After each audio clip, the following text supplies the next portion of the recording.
Nesse vídeo eu vou mostrar como implementar uma conexão com banco de dados utilizando Node.js e Sequelize e como manipular esses dados utilizando um app mobile com Expo. Para fazer essa conexão entre o aplicativo e o banco de dados utilizando Sequelize, eu preciso de um back-end. Então eu vou começar aqui montando o back-end. Criar uma pasta aqui no meu back-end. Eu vou entrar na pasta e vou dar um yarn init-y para criar um projeto Node com todas as configurações padrão. E agora eu vou começar a instalar algumas dependências. Eu vou utilizar TypeScript, então a primeira coisa que eu vou fazer vai ser um yarn add TypeScript. E também vou utilizar o Express, então vou adicionar aqui o Express. O Express ele não vem com os tipos, então eu também vou adicionar a tipagem dele, yarn add, como dependência de desenvolvimento.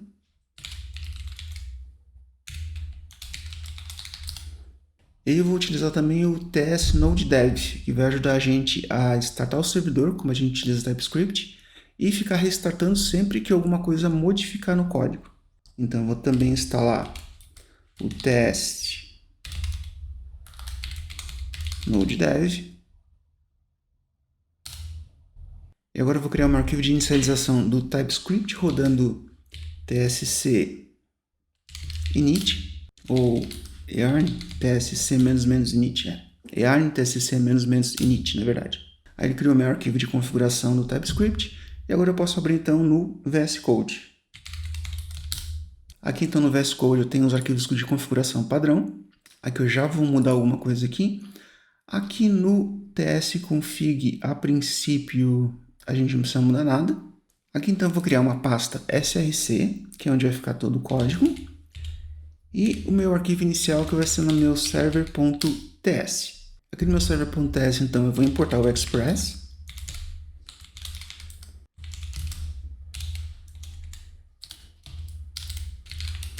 Vou pegar uma instância do Express e vou rodar app.listen. A porta que eu quero que o meu server fique rodando, então eu vou colocar aqui a 3333.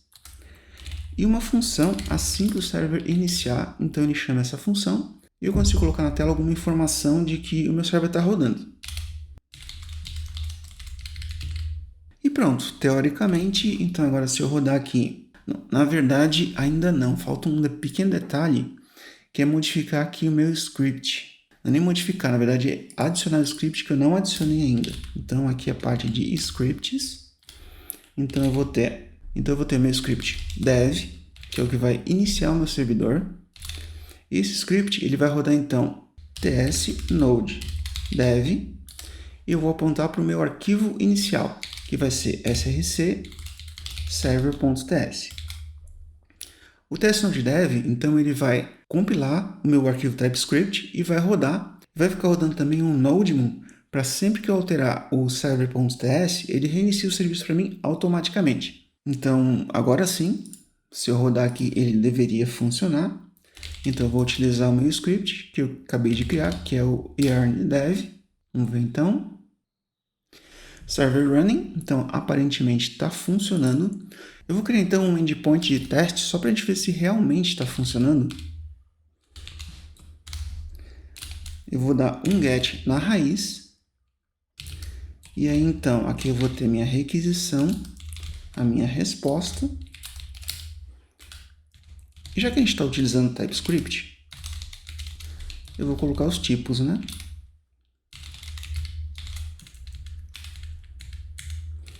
E esses tipos, eles vêm aqui de dentro do Express também.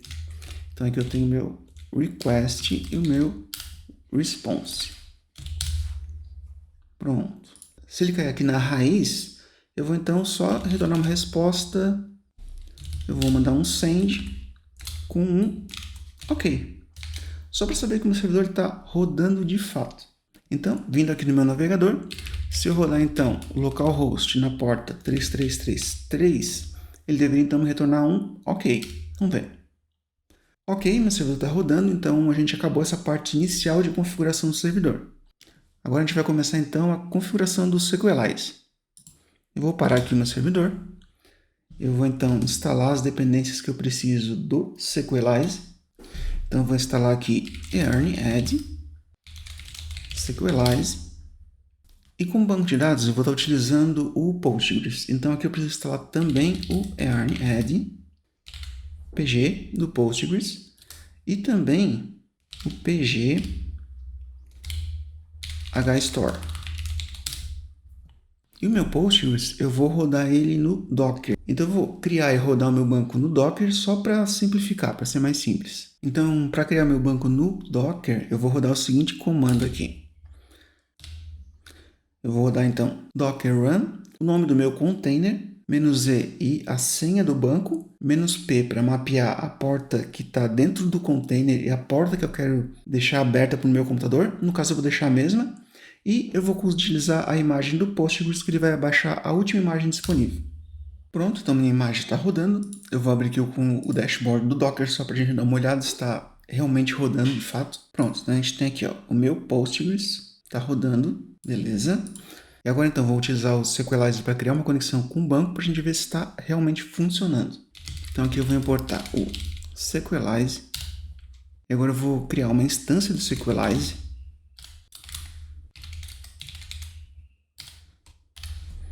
Onde aqui eu passo como parâmetro a string de conexão com o banco. Então vai ficar Postgres, // o usuário, que por padrão é Postgres, a senha que eu coloquei, então abcd1234, arroba a URL do banco, no caso está no localhost, a porta que o banco está rodando, eu deixei na padrão, / e o nome do meu banco. Vou colocar aqui mydb. E para testar a conexão, então, eu posso fazer o seguinte, posso fazer então meu sequelize.authenticate, que ele retorna um promise. Então, e como eu não estou dentro do método async, até poderia fazer um jeito de fazer um async aqui, mas para não complicar, eu vou fazer assim mesmo então. Então, aqui vai ter um then e também a gente vai ter um catch para ver se teve algum erro.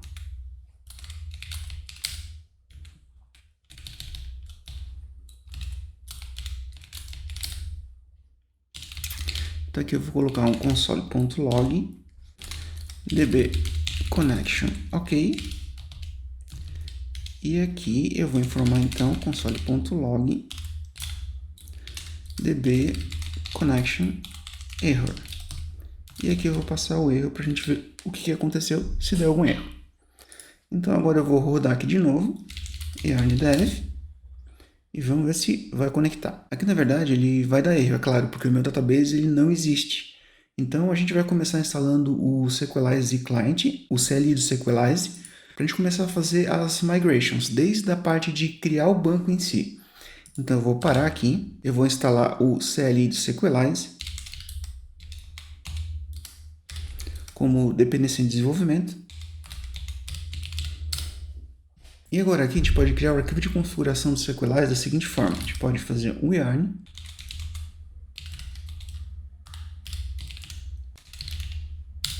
pronto, e assim a gente já criou a estrutura padrão do Sequelize, como as configurações, migrations, os models.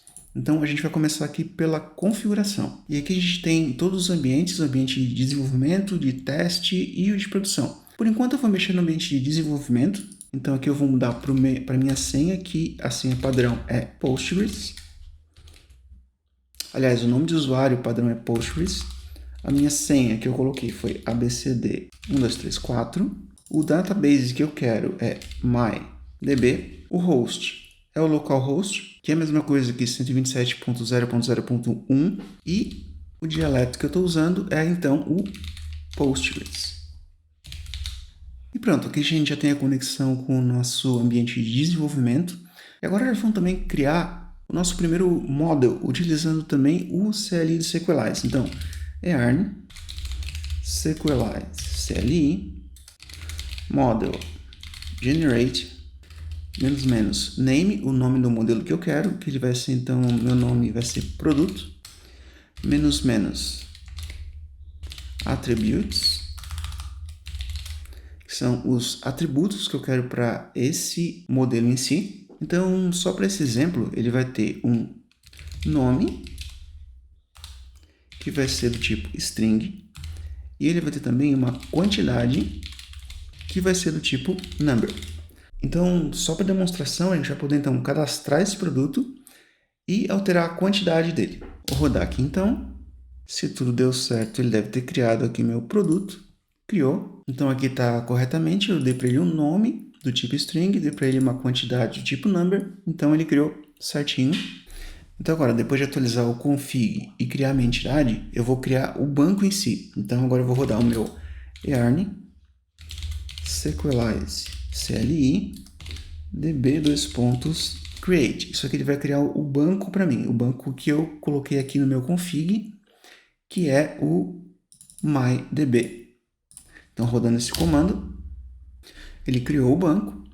E agora então eu posso rodar o comando yarn sequelize CLI e rodar os meus migrations para ele criar as minhas entidades. Então db migrate, e ele vai conectar no banco e criar as entidades. No caso, o meu produto com o nome e a quantidade. E que na verdade não é number, e sim integer. Pronto, agora ele criou meu produto corretamente, porque aqui na verdade não é number, e sim integer, que é o que o banco de dados entende. Eu acabei confundindo o number com o tipo number do TypeScript com o integer do banco. E agora sim, depois de criar o meu database, depois de rodar o comando para criar o database, eu vou rodar então o comando de migrate para ele criar a minha entidade lá dentro do banco de dados.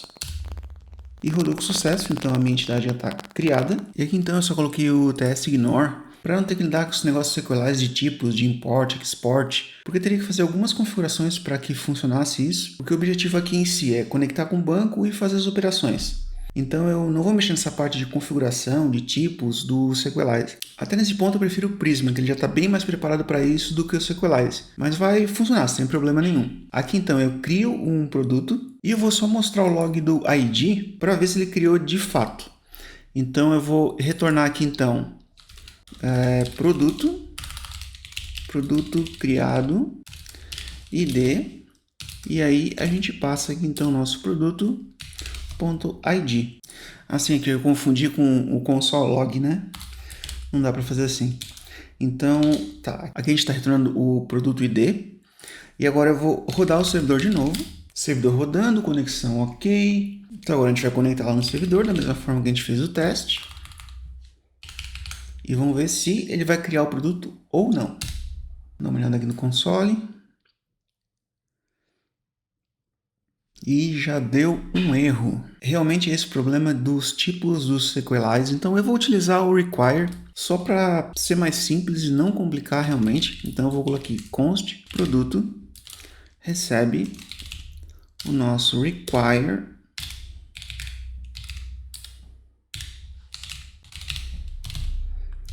barra produto. Então, o servidor rodando, eu vou só atualizar a página ali, vamos ver. Bom, agora funcionou. É que na verdade a gente aponta para a pasta onde tem os modelos quando a gente usa o require e a gente pega a entidade em si dessa forma. Aqui a gente já criou o usuário, a gente pode ver aqui no retorno aqui, então ele criou o produto com o ID 1. Perfeito. E agora que a gente já está criando o produto, então agora eu vou fazer a parte do app de conectar no back-end, solicitar os produtos e a gente conseguir também incluir produto e atualizar a quantidade. Vamos lá então? Então aqui eu vou voltar uma pasta e vou dar um expo init. Nosso app vai ser app produtos. Enquanto ele está instalando, eu já vou fazer lá na parte do back-end, voltando aqui no Xcode, eu já vou fazer a parte da gente obter os produtos, da gente incluir um produto e da gente atualizar a quantidade de produtos. Então aqui essa rota de teste a gente nem vai usar mais. Eu vou apagar daqui.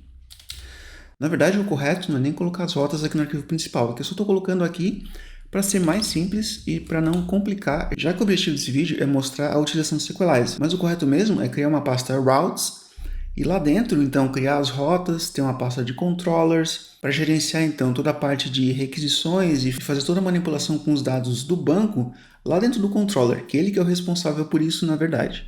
Mas aqui, então, só para simplificar, eu vou fazer aqui dentro. Então, aqui eu vou ter um app.get e a minha rota, ela vai ser produtos. Eu vou dar um get em produtos. Aqui eu já vou colocar sync, porque provavelmente eu vou fazer operações que vão necessitar que eu use await, então já vou deixar o async aqui. Aqui eu vou ter o nosso hack, que ele é do tipo request. E também a gente tem o nosso response, nosso res, que é do tipo response. Então, assim, seguindo a lógica básica de uma API REST, quando eu dou um GET, eu quero obter todos os produtos. Quando eu dou um POST, eu quero criar um produto. E quando eu dou um PUT, eu quero atualizar aquele produto. Também tem o delete, tem outras funções, mas a gente vai usar essas três básicas: o GET, o POST e o PUT. Então aqui no GET, eu quero obter todos os produtos. Depois eu vou fazer uma busca para mostrar como seria um where dentro do Sequelize, mas por enquanto eu vou só retornar todos os produtos quando eu bater aqui no GET. Então aqui eu vou ter um produtos, que ele recebe, então, ele vai aguardar pelo meu produto.findAll, e aqui ele retorna todos os produtos sem nenhum filtro, sem nenhum where. E aqui, então, simplesmente a gente pode pegar o nosso response, a gente pode colocar o status ou não. O status padrão ele vai ser 200, então a gente não precisa colocar isso aqui. Eu posso passar direto, então, o nosso JSON, onde eu vou passar de volta os produtos. Aqui falta uma vírgula, né? E pronto, aqui a gente tem a nossa API de produtos. Aqui dá até para a gente testar no browser, para a gente ver se está retornando correto. Então aqui a gente baixa a nossa API, produtos. Que faltou um barra, na verdade, né? Aí ele não iria funcionar mesmo. Então agora se a gente bater aqui em produtos, ele me retorna os produtos que eu tenho lá, que foi o que eu inseri. O café, quantidade 10, ele automaticamente insere também a data que ele foi criado e a data que foi atualizado. Perfeito. Aqui então a gente já tem o nosso get do produtos. Então agora falta o quê? Falta a gente ter um app.post, que é para quando a gente quiser criar um produto. Aqui a gente pode ter a mesma rota, sem problema nenhum. Até porque essa é a intenção de a gente ter um endpoint com get, com post e com put. Se a gente está falando de produtos, então o nosso endpoint vai ser o mesmo. Dependendo do método HTTP, get, a gente vai obter os produtos, post, a gente vai criar um produto e put, a gente vai atualizar um determinado produto. Então aqui a gente quer criar, então a gente tem nosso request, tem o response, e aqui dentro, então eu vou pegar o produto que eu vou criar. Então aqui eu vou ter o meu produto, ele vai vir dentro de hack.body, e aqui a gente poderia fazer algumas verificações. Eu vou até fazer as verificações para demonstrar como a gente poderia fazer aqui para retornar um erro e tudo mais. Então, por exemplo, aqui, se produto e produto.nome, para a gente verificar se o que a gente está enviando lá para criar, ele existe, ele tem um corpo, então o produto ele veio no corpo e ele tem um nome. Se ele existir e tiver um nome, a gente cria. Se por acaso ele não existir, a gente simplesmente vai dar um response. A gente pode retornar um status 400, que é bad request. Então a nossa requisição ela não atendeu o que a gente queria, que existisse um produto para ser cadastrado e que ele tivesse um nome. Então aí logo em seguida eu posso retornar um JSON, onde eu posso mandar, por exemplo, uma mensagem.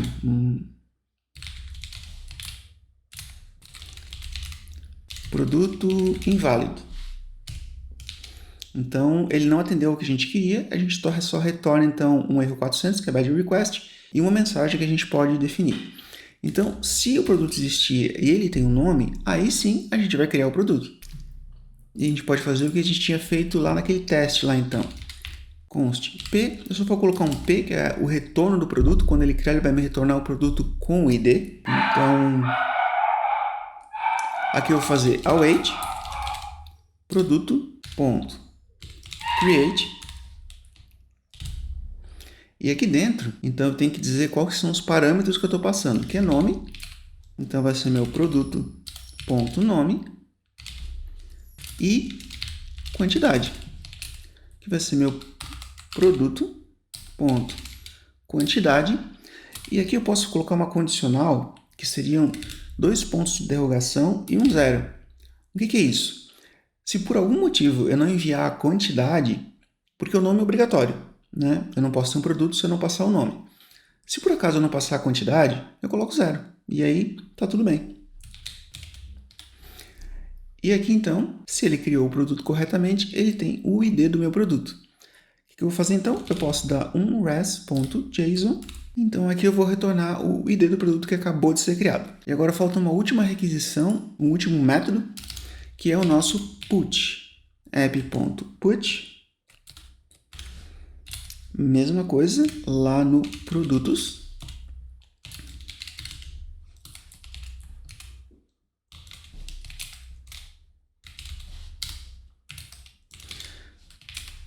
Request e response.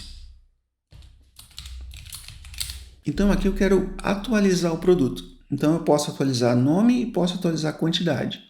No meu caso aqui, eu vou atualizar só a quantidade, só para ficar mais simples o entendimento, tanto a parte do app quanto a parte do back-end. Então aqui o que eu quero, o nosso body é o nosso produto. Então aqui eu tenho meu produto e dentro do meu produto eu tenho a quantidade e eu quero atualizar o produto. Então aqui eu posso fazer o seguinte, eu posso colocar dentro do try catch, só para se der algum erro, eu retorno a mensagem de erro personalizada, da forma que eu quiser. Aqui então, o que eu vou fazer? Aqui eu vou colocar um await, o meu produto.update. Aí, o que eu quero atualizar aqui dentro? Então, aqui eu vou colocar o que eu quero atualizar, que é a minha quantidade. Eu vou colocar, então, a nova quantidade que eu quero, que vai ser o meu produto.quantidade. E aqui eu posso passar as opções, que no caso, eu quero passar o meu where. Então, qual que é o produto que eu quero atualizar? Eu quero atualizar o produto, onde o ID seja igual ao produto.id. Então, lá no app, quando eu chamar esse endpoint com put, com o método put, eu tenho que enviar, então, o ID do produto e eu tenho que enviar a nova quantidade que eu quero atualizar. Se der um erro, se faltar algum dado ou qualquer coisa que der erro no banco, eu vou retornar aqui, então, um res.status. Aí eu vou retornar um erro 500, um erro genérico, tipo internal server error, aconteceu alguma coisa de errado. Então, aqui eu posso passar o meu JSON, onde eu vou enviar uma mensagem. E aqui eu poderia fazer verificações para saber qual seria a mensagem mais adequada para colocar aqui.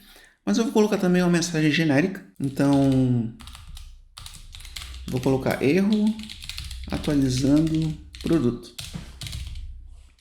E pronto, aqui a gente tem o endpoint produtos com os 3 métodos HTTP. Get para a gente pegar todos os produtos. Post para a gente criar um novo produto. E o put para a gente atualizar, que a gente vai atualizar a quantidade.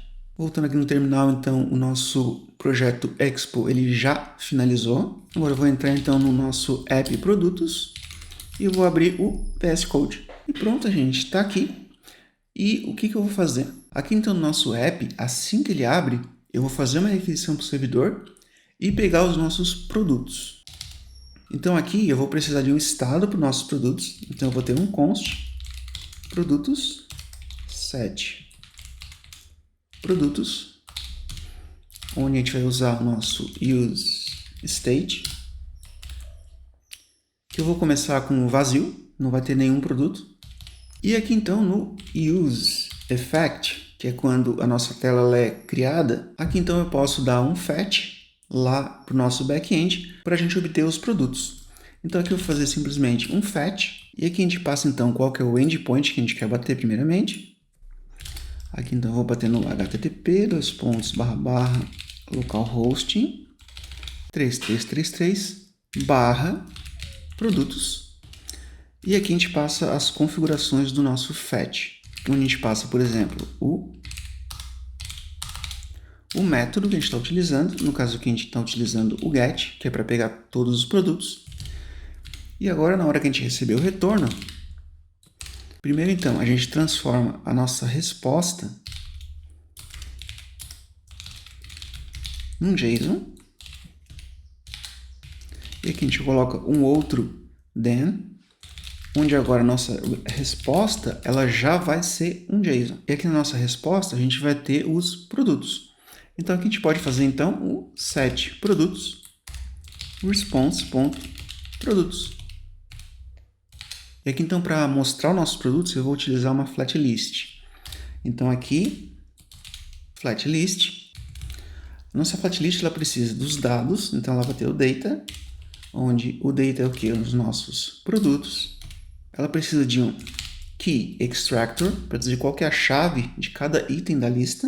Então a chave de cada item da lista vai ser cada item, cada produto, onde a gente vai utilizar do produto, a gente vai utilizar o ID. Aqui só para a gente não ter que criar um modelo e poder utilizar aqui sem problema nenhum de tipo, eu vou colocar aqui como sendo N, e ali embaixo aí ele vai parar de reclamar. Mas o correto mesmo é criar um modelo aqui na parte do app também e utilizar uma rede de produto. E por fim, a gente tem nosso render item, que é como a gente vai renderizar cada item. Aqui do parâmetro, então, a gente pega o item, que é tudo que a gente quer. De tudo que ele retorna aqui para a gente renderizar o item, a gente só quer o item, que é o produto em si. E aí aqui a gente pode fazer a renderização de cada item. Onde a gente vai dar um return. E aqui dentro eu vou colocar como que eu quero renderizar cada um dos itens. Então eu vou renderizar de que forma? Eu vou ter um texto, onde eu vou colocar o nosso item.nome. E eu também vou colocar a quantidade, que eu também vou utilizar um text, onde eu vou informar aqui, que está errado, né? Isso aqui é entre chaves. Quando a gente está utilizando uma variável, a gente tem que colocar entre chaves. E aqui, então, eu vou colocar o item.quantidade. Aqui ele está reclamando porque a gente não pode ter dois itens sem ter um container por fora. Então eu vou colocar aqui um container, até porque a gente vai querer alinhar ele depois, então eu vou utilizar aqui uma view por fora. E agora tudo que a gente precisa realmente é alinhar os itens na tela e fazer uma forma de a gente atualizar a quantidade. Mas vamos ver como é que ficou? Eu vou rodar aqui o emulador.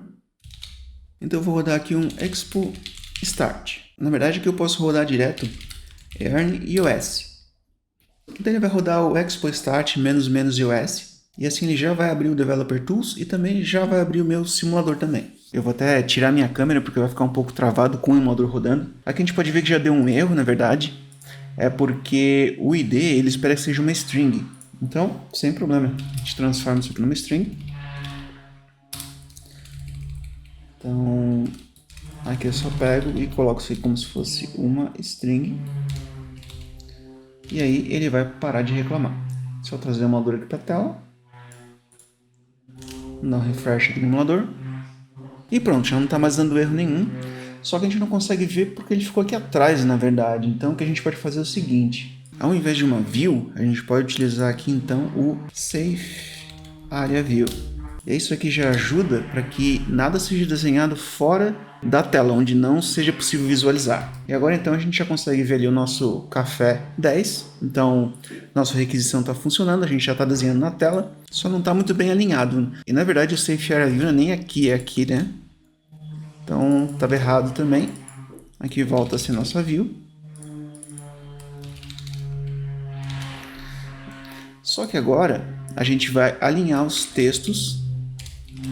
Então, vamos colocar aqui styles.itemLine. E esse itemLine, a gente vai fazer o seguinte. A gente vai fazer um justify content space between. E agora já deve ficar mais interessante. Na verdade, aqui faltou o flex direction. Para a gente falar que a gente quer mostrar ele em linha. Que na verdade o nosso flat list não está ocupando espaço total.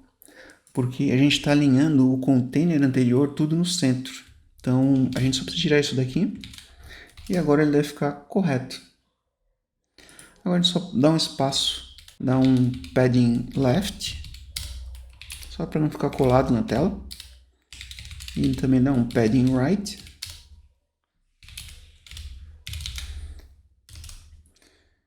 E pronto. Já ficou mais interessante. Agora, ali em cima, antes da lista, a gente pode colocar então um campo de texto para que a gente possa adicionar um novo item. Na verdade, vão ser dois campos de texto, né? Um para o nome, um para a quantidade e um botão para que a gente execute a função de adicionar o item. Então, primeiro eu vou colocar uma view, porque a gente vai ter que alinhar. todos os itens aqui. E aqui dentro da view a gente tem então o quê? A gente vai ter um text input.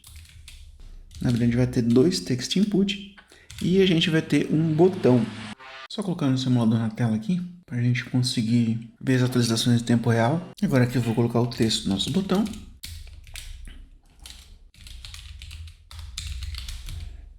Salvar aqui, já deve aparecer na tela. Não ficou muito interessante ainda, mas agora a gente vai ajustar o layout. Então a gente vai colocar aqui um style. Ainda não ficou muito interessante. Eu vou colocar então styles.form. Esse aqui vai ser o nosso formulário para adicionar novo item. Aqui eu vou colocar styles.input. Vai ser a mesma coisa aqui no de baixo. E aqui a gente vai ter um styles.button. Pronto, e agora é só a gente colocar aqui e realmente criar esses itens ali. Então a gente tem o form. O form que a gente criou para quê? Para alinhar um item ao lado do outro. E para alinhar um ao lado do outro, a gente faz então flex direction, row, e aqui a gente alinha um ao lado do outro. A gente pode também estilizar o nosso input. E para o input a gente pode fazer o seguinte, pode colocar então um border, color, colocar black, border width 1, border radius 8. Já deve dar um efeito interessante. Claro, ficou tudo colado, mas a gente já vai arrumar. Vamos só dar um padding também. A gente podia fazer melhor aqui, mas vou fazer assim mesmo. Só dar um padding para ele ficar com o mesmo padding da parte da lista. E agora, o que a gente pode fazer para colocar todo mundo no mesmo tamanho? Então aqui, esses três, eles têm que estar, os três juntos, eles ocupam o espaço total. Então aqui, o que a gente pode fazer? Eu posso colocar um array de itens. E aqui, eu vou fazer então que a largura desse aqui vai ser 50%.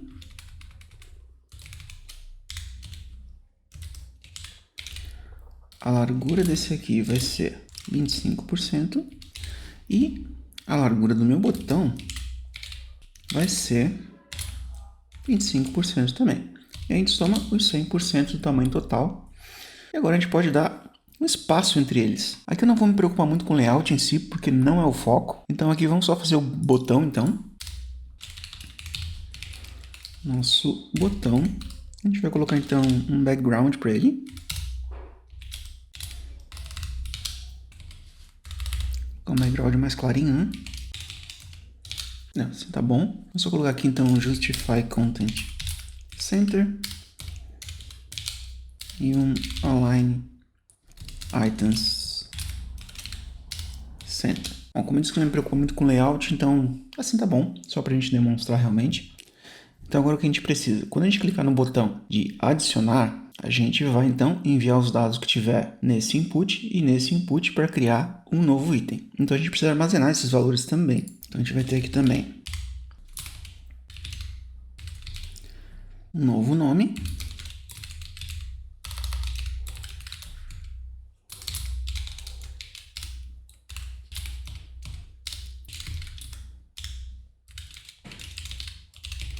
E uma nova quantidade.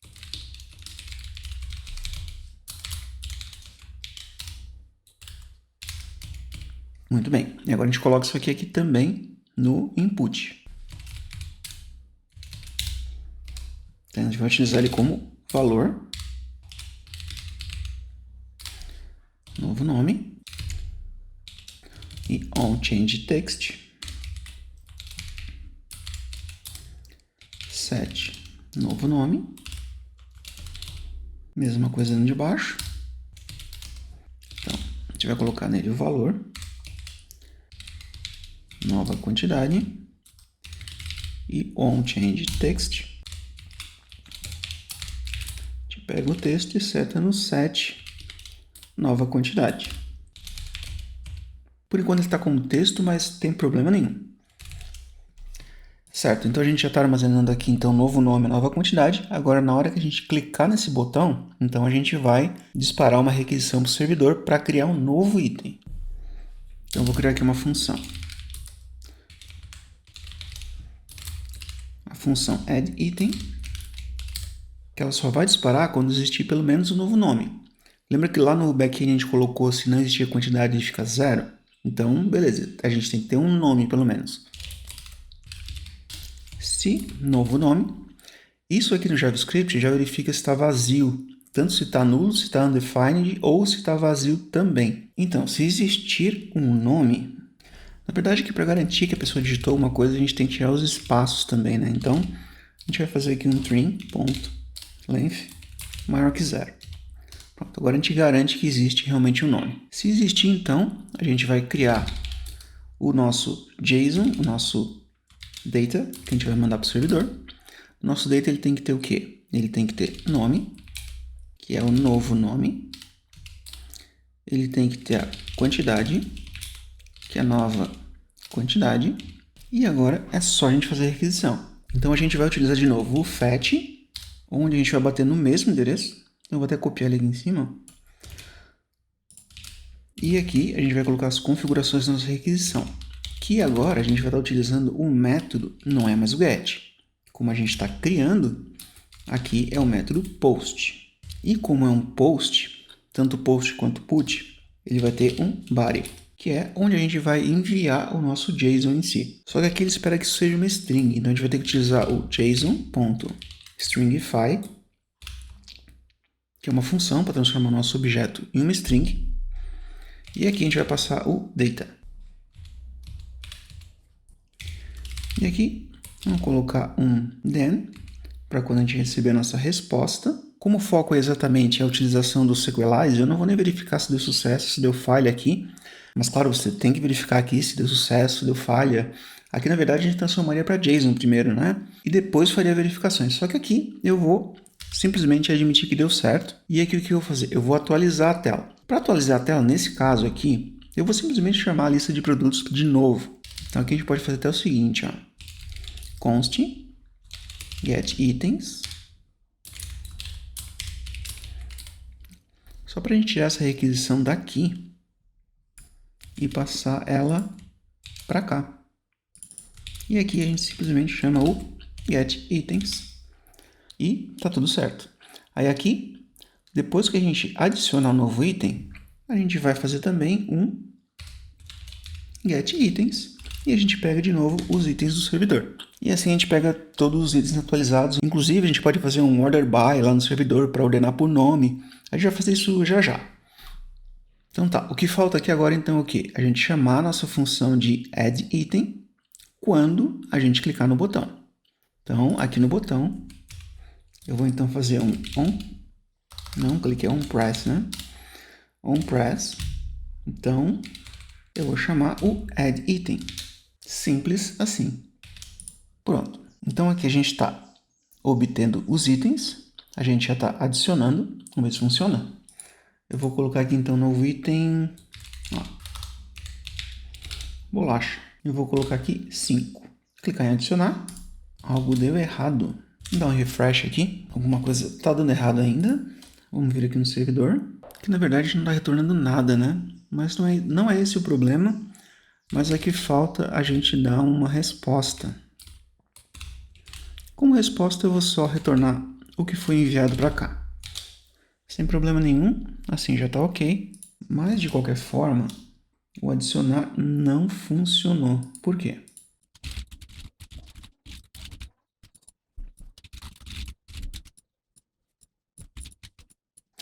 Aqui o nosso body estava vindo nulo, undefined na verdade, porque a gente precisa informar para o Express o que a gente está recebendo aqui, que a gente não informou. Então a gente precisa colocar um app.use express.json para ele saber que a gente está recebendo um JSON e entender como que ele faz o parse daquele body. Agora então deve funcionar normalmente.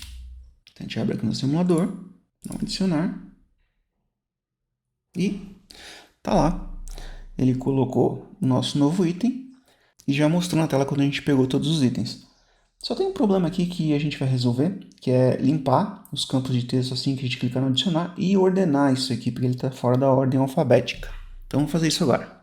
Então para a gente ordenar, aqui no Find All a gente passa então um objeto, que vão ser as configurações, e aqui a gente vai passar um order, que esse order é um array porque a gente pode ordenar até por mais de um campo. No nosso caso, a gente vai estar ordenando isso apenas por um, então aqui a gente coloca o nome do campo, que a gente quer ordenar pelo nome, e se a gente quer ordenar na ordem crescente ou decrescente. Como a gente quer ordenar na ordem alfabética de A a Z, então vai ser ASC de ascendente, então de A até Z.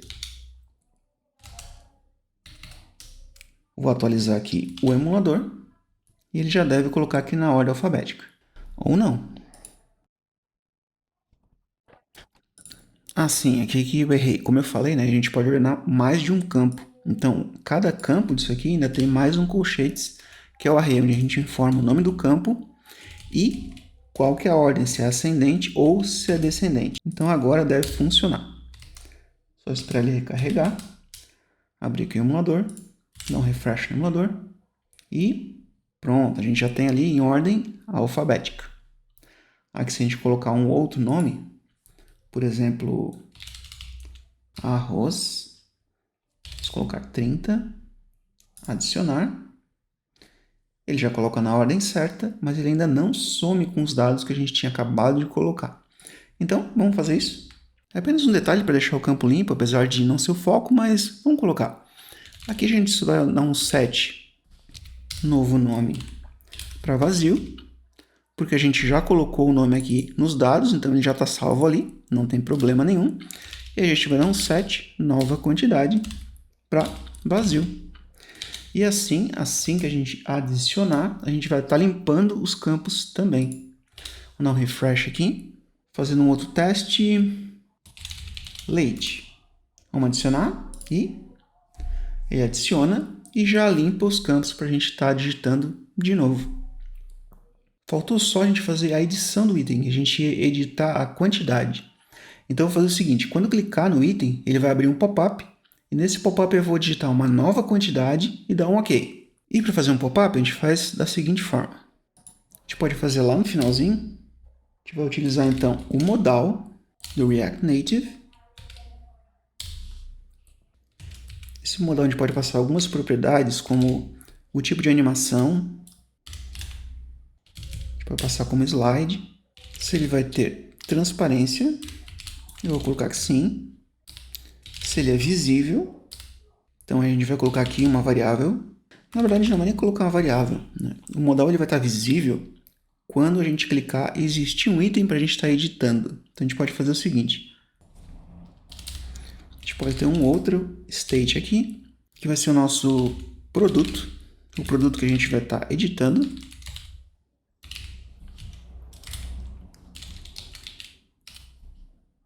Eu vou colocar também aqui do tipo N, só para ele não dar nenhum tipo de problema.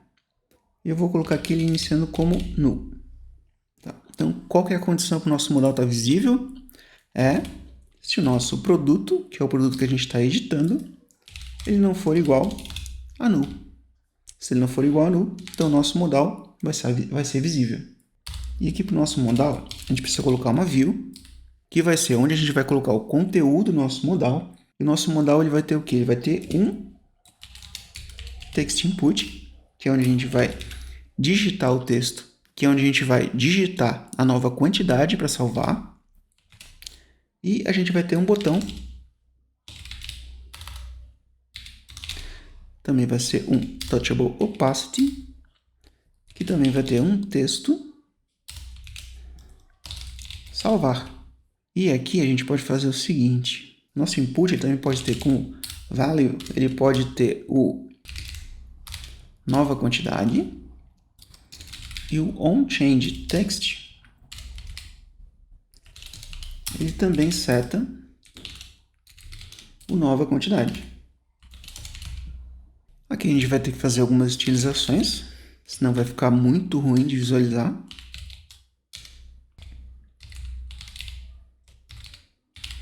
Então aqui vai ser o corpo do modal. Aqui vai ser o nosso style input. E aqui vai ser o nosso... Não é aqui.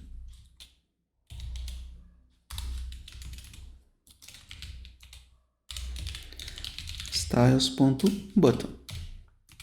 A gente precisa só criar o modal body.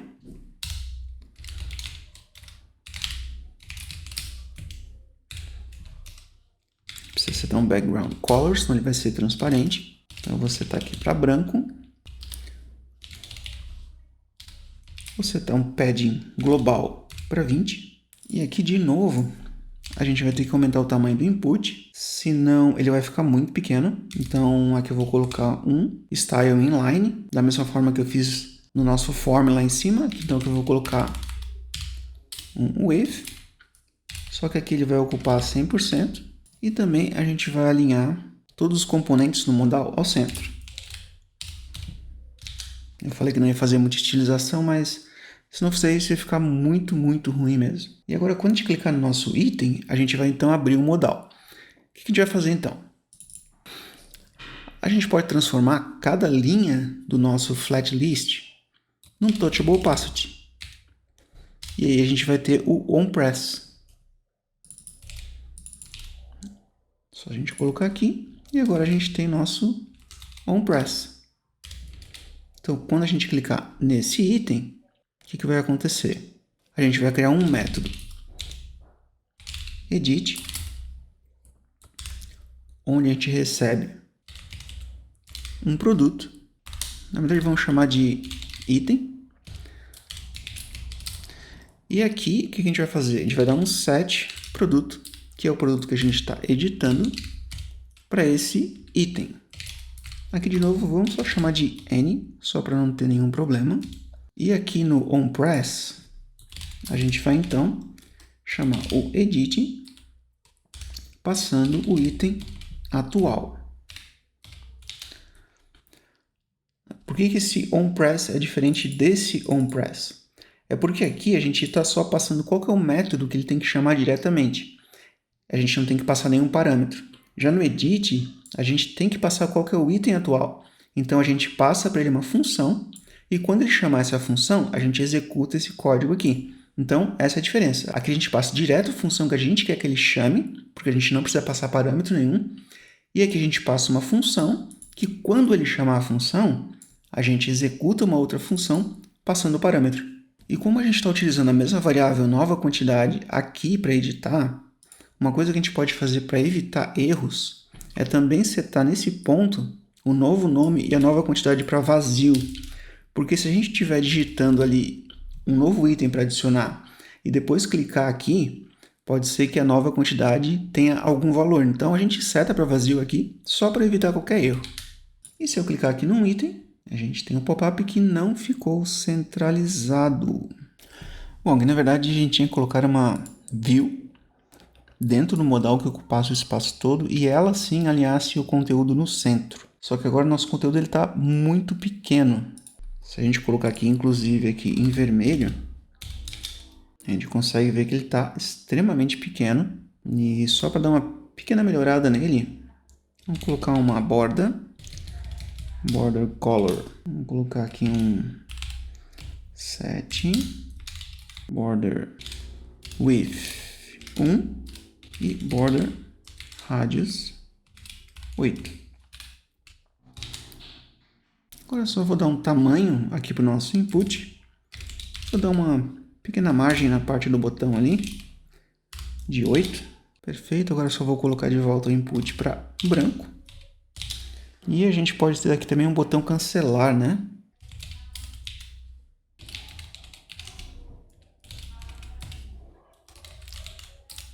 Onde no onPress a gente só vai retirar o produto e ele vai fechar o nosso modal.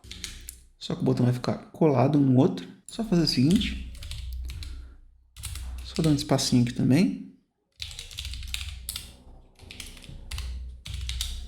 Pronto. Agora a gente também consegue remover o modal da tela. Perfeito. Agora a gente já pode fazer a nossa atualização. Quando eu clicar em salvar, eu vou mudar a quantidade. Vamos lá. Então aqui eu tenho um add itens, aqui eu tenho um edit. E eu vou criar também uma função save, que é quando a gente clicar no botão de salvar. O que vai acontecer aqui? A gente vai enviar então para lá a nova quantidade que a gente quer e a gente vai fazer um fetch também. Então a gente seta a quantidade para vazio e a gente faz o fetch de novo, só que agora não é post, né? Como a gente está atualizando, é um put, para ele cair na nossa função correta lá no back-end. E o que falta agora então? É só a gente chamar o save lá no nosso modal, assim que a gente pressiona salvar. Então, no onPress, a gente chama o save. Na verdade, faltou mais uma coisa. Como a gente fez lá no outro, aqui a gente está limpando, só que a gente não está limpando o produto, que é o que faz com que o modal fique na tela. Então, a gente tem que dar um set produto para null. E faltou uma outra coisa ainda também. Aqui a gente tem que enviar qual que é o ID do produto que a gente está atualizando. Então, aqui vem produto.id, que é justamente por isso que a gente estava salvando qual que era o produto que a gente estava editando, para poder mandar o ID de volta. E agora sim, tudo certo. A gente está chamando aqui o save pega o ID, pega a nova quantidade e envia para o servidor com um put. E depois atualiza os itens na tela. Então, deve estar correto. Vou só dar um refresh aqui para garantir. Vou clicar no bolacha. Era 5, eu vou colocar 7. Salvar. Foi para 7. Vamos atualizar aqui a tela para ver se salvou mesmo. Salvou. Então, dessa forma, a gente fez o back-end, que ele se conecta no banco utilizando o Sequelize, e com o Sequelize a gente cria as migrations para criar as nossas entidades. No nosso caso, a gente só criou o produto, onde ele tem um nome, que é uma string, e uma quantidade, que é um inteiro.